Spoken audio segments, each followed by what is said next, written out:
Dans la vie, on peut se fâcher avec sa femme, avec ses amis aussi. On peut également déplaire à son patron. Pas bon, mais bon. Mais il y a quelqu'un avec qui il ne faut, paraît-il, jamais se fâcher. Avec qui il faut être gentil. Les employés des agences de notation. Ils nous observent, nous jugent, avec un regard parfaitement objectif. Les agences de notation soulèvent le capot de nos finances. Maudit. Drôle de nom pour une agence de notation, mais bon.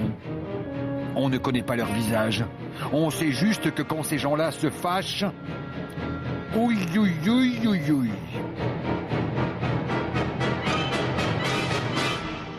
Demandez à l'Italie, demandez à l'Espagne, au Portugal et à la Grèce, bien sûr. Les agences sont impitoyables et leur puissance est absolue. Mais d'où vient cette puissance ? Ils n'ont comme seule arme que des notes, comme à l'école. Et quand leur sanction tombe, boum ! Quoi ? D'Italie en Grèce, ce sont les agences de notation qui font tout ça, toutes seules ? On se calme. Les agences de notation, petites boîtes privées, indiqueraient plutôt la route à suivre aux États, les États qui les craignent et qui les écoutent. Tenez, le Parlement grec n'a plus aucun pouvoir. Il n'a plus qu'une seule ligne de conduite, obéir pour ne plus fâcher les agences de notation.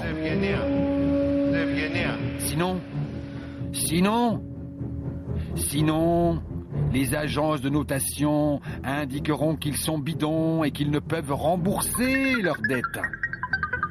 La Grèce ne pourra donc plus emprunter, ou alors avec 20% d'intérêt. Rien que ça. Selon les agences de notation, les Grecs avaient trop de fonctionnaires, trop de professeurs et d'instituteurs, des retraites encore trop hautes, des indemnités chômage également, et leur note, cette note des agences a dégringolé du triple A au triple C. Oh la honte!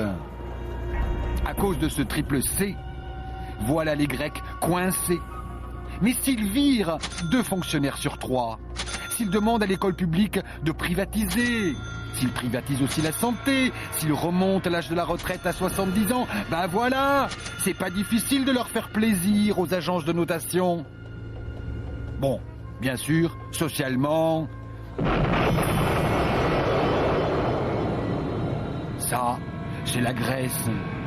Mais nous, en France, on risque rien. On attend l'hiver bien au chaud avec notre triple A.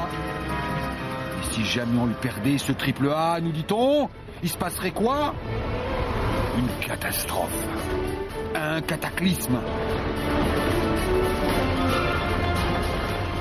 Regardez les Grecs et faites gaffe.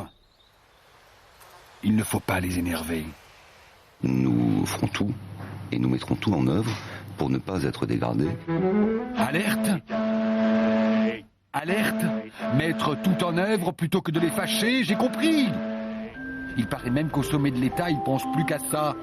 Tenez, notre président, pendant les contractions, il n'a pas pu s'empêcher de venir dans la salle de travail avec un dossier sous le bras. C'est dire si c'est du sérieux. Mais ici, en France, on sait comment faire pour garder son triple A. Non-remplacement d'un fonctionnaire sur 2, c'est bon ça. Des classes à 40, des amphis à 200, c'est bon aussi. Surtout, ne pas toucher au salaire de ceux qui se lèvent tôt. Excellent pour la notation.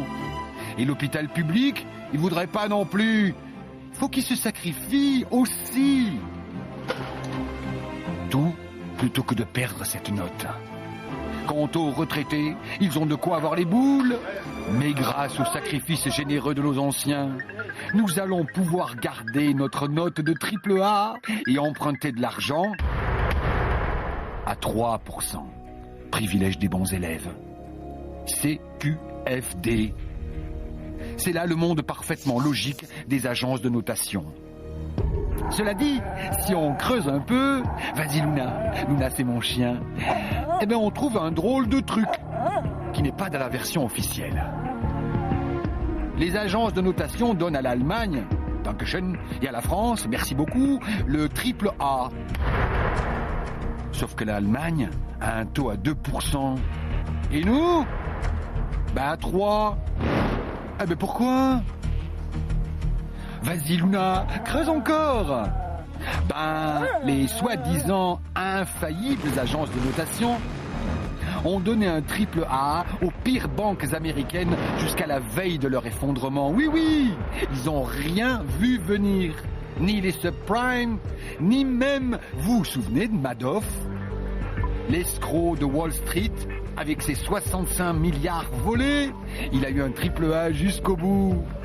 Mais alors, si elles sont si nulles, ces agences, pourquoi on les écoute?